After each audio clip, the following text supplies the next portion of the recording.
In some very unfortunate news, Ned Fulmer has made it back to the internet. If you don't remember who Ned Fulmer is, Ned is back with a podcast, and his first episode is going to be with his wife, Ariel. Yeah, they are still together. It was originally a Try Guy from BuzzFeed a long time ago. Which some people online were speculating that they had broken up, but you could not get more recent than this update that just dropped. Try Guys got very huge. They became their own channel. He was the wife guy. He was like, I love my wife, my blah, blah, blah, blah. 3 years ago was the whole cheating scandal between Ned and the employee, which resulted in Ned basically getting canceled and removed from the Try Guys. I love my wife. That was him. That was his main thing. And this was his wife, by the way. This is Queen Ariel. We love her. It was a huge thing because Ned was always seen as the guy that loved his wife, and then he cheated on her. I want nothing but the best for her. But for the last couple days, he started promoting his new YouTube channel. And he's now announced his new podcast on his Instagram called Rock Bottom with Ned Fulmer. And the debut episode will be tomorrow, which is Rock Bottom with Ned Fulmer. It's a podcast, I guess, where he's going to talk to other people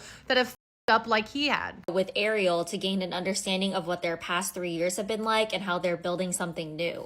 Ned Fulmer is launching a podcast. In the first episode, he is talking about the cheating scandal, and this is about the bravest thing I've seen all day. Momentum feels so gone now. The way that Ned presents himself on this episode, he's also doing that whispery, like, annoying shit. Yeah, you guys remember Ned Fulmer? He used to be part of the Try Guys. It was this big freaking scandal a couple of years ago. And I'm like, why would I tune in next week? The person that he's interviewing next week is not somebody I've ever heard of either. Momentum feels so gone. That he was caught cheating on his wife with one of his employees. It was just about the craziest story to hit the internet because now, after this first episode, get like Tom Sandoval.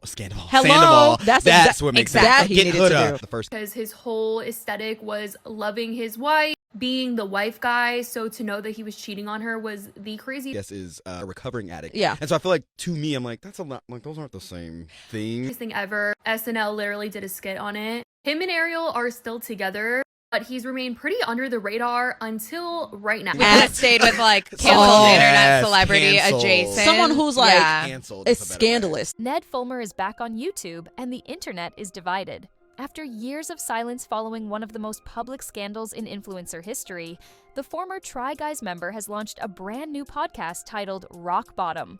The concept? Sitting down with guests to discuss the lowest points in their lives, the struggles that nearly broke them, and how they managed to rebuild. But the irony is impossible to ignore, because when it comes to hitting rock bottom, few names in the YouTube world became more synonymous with downfall than Ned Fulmer himself. His scandal in 2023 didn't just cost him a career with the Try Guys, it demolished the carefully built image of the devoted family man who once made Wife Guy a viral identity. And in a move no one expected, the very first episode of his comeback series doesn't feature a celebrity, influencer, or redemption story from someone else. It features Ariel Fulmer, his ex-wife, who sits down across from him to talk about betrayal, heartbreak, and what life looks like after their marriage fell apart.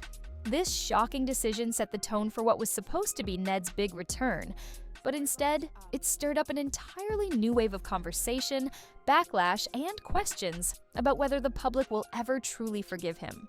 On September 17th, Ned Fulmer officially reappeared on YouTube with the launch of his new show, Rock Bottom with Ned Fulmer.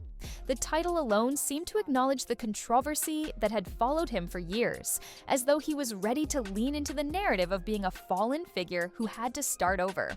In an interview leading up to the release, Fulmer explained that his podcast would focus on conversations with people at their lowest points, people who had experienced deep humiliation, failure, or despair, and were forced to rebuild themselves. But from the moment the announcement was made, critics questioned the move. Was this really about telling other people's stories, or was it an elaborate way for Fulmer to reintroduce himself into the spotlight and control the narrative of his own scandal? The choice of YouTube as his platform made sense. This was where his career was born, and it was also the place where it crumbled when the truth of his private life came to light. With over a decade of building audiences through humor, vulnerability, and a family-centered persona, Fulmer knew the rules of internet storytelling. But launching a podcast so blatantly tied to themes of rock bottom also raised eyebrows. Was he genuinely trying to reflect on the lowest point in his life, or was he turning his downfall into entertainment?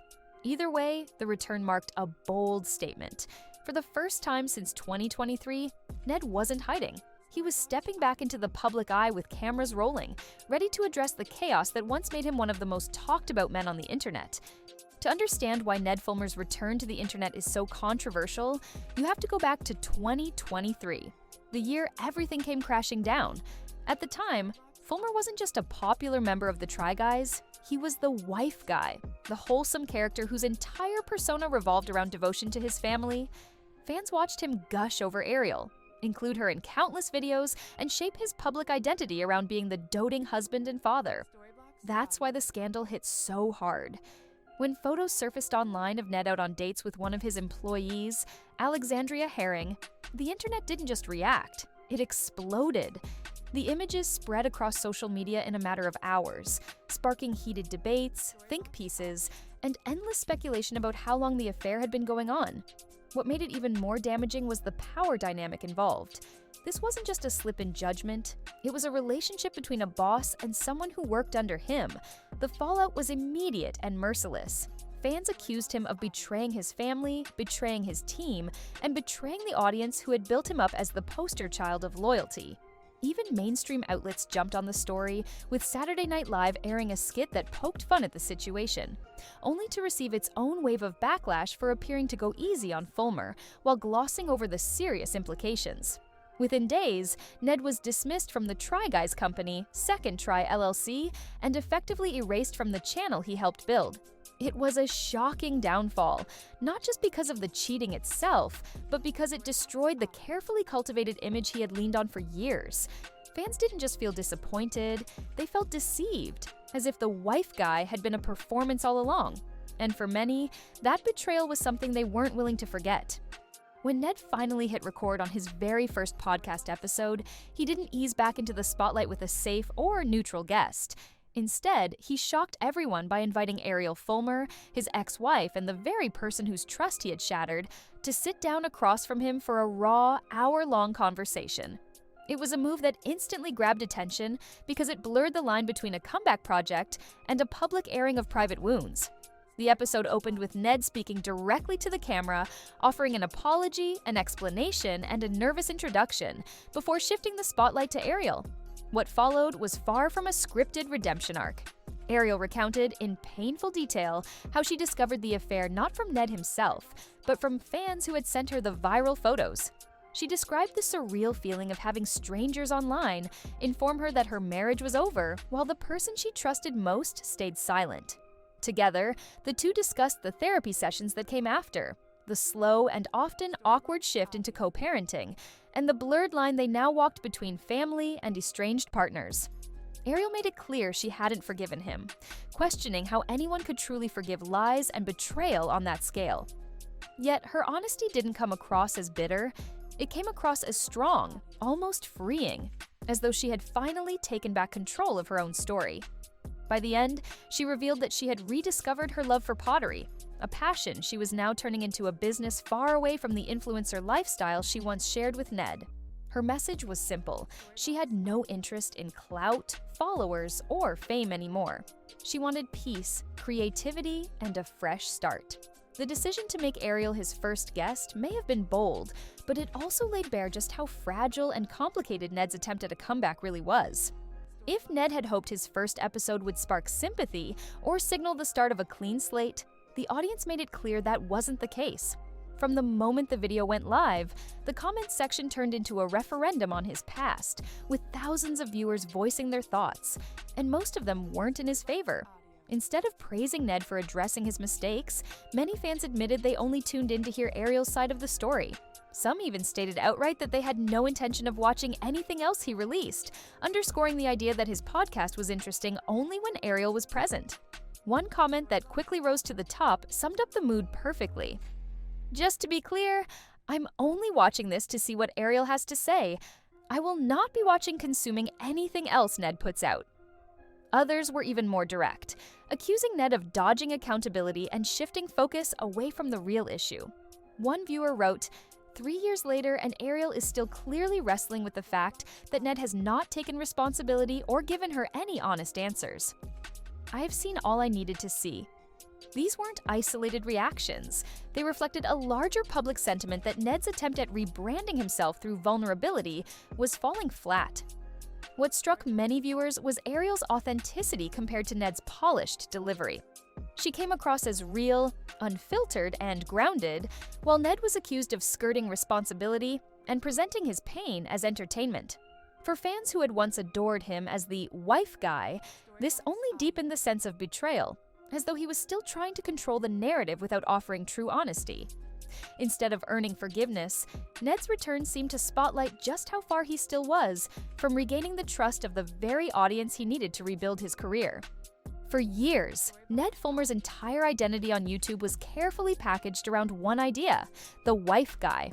He was the relatable family man who constantly gushed about Ariel, proudly shared moments from their marriage, and leaned into the role of devoted husband and father. It wasn't just a character, it was the foundation of his brand, the reason so many fans felt connected to him. That's what made his downfall sting in such a unique way. When the affair became public, it didn't just expose a mistake, it shattered the illusion that his audience had invested in for nearly a decade. Fans didn't feel like they were watching a man who slipped up, they felt like they had been manipulated into believing a story that was never real. The disconnect between image and reality turned what could have been a personal scandal into a cultural conversation about authenticity in influencer culture. People began to question how much of what they see online is genuine and how much is a performance crafted to gain loyalty and monetization. In Ned's case, the wife guy label became his ticket to fame, but also the very reason his betrayal hit harder than most celebrity scandals. By centering his podcast around themes of rock bottom, Ned seemed to be making a statement that he was ready to address this contradiction. But instead of clarity, many saw more deflection. More attempts to spin his image rather than confront the truth head-on. Was rock bottom really about amplifying stories of struggle, or was it a stage for him to rewrite his own? That question continues to linger, fueling skepticism among viewers who are reluctant to give him a second chance. Because for those who once believed in the family-first image, the reality of betrayal is something that can't simply be edited out in post-production.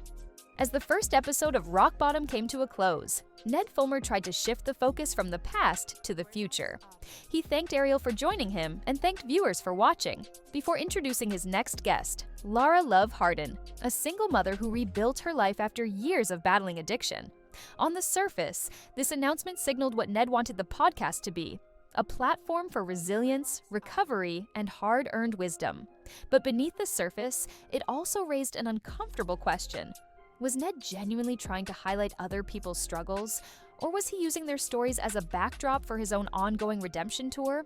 The move to spotlight someone outside of his personal circle could be seen as a strategy to distance himself from the scandal and prove that his podcast had broader value. Yet, the timing and the choice of Ariel as his debut guest made it difficult for anyone to separate his project from his past. Viewers wondered whether the format would really allow Ned to rebuild credibility, or if the shadow of his affair and the collapse of his wife guy image would follow him into every conversation he hosted. The reality is that public forgiveness doesn't come on a schedule, and audiences don't easily forget when they feel deceived. For now, Ned stands at a crossroads. His return has generated buzz, but much of it has been fueled by controversy and Ariel's presence, not excitement for his content. The challenge ahead isn't just producing episodes. It's proving that he can speak with honesty, own his mistakes, and offer something meaningful without deflecting responsibility. Whether audiences are willing to give him that chance is the uncertainty that hangs over every upload.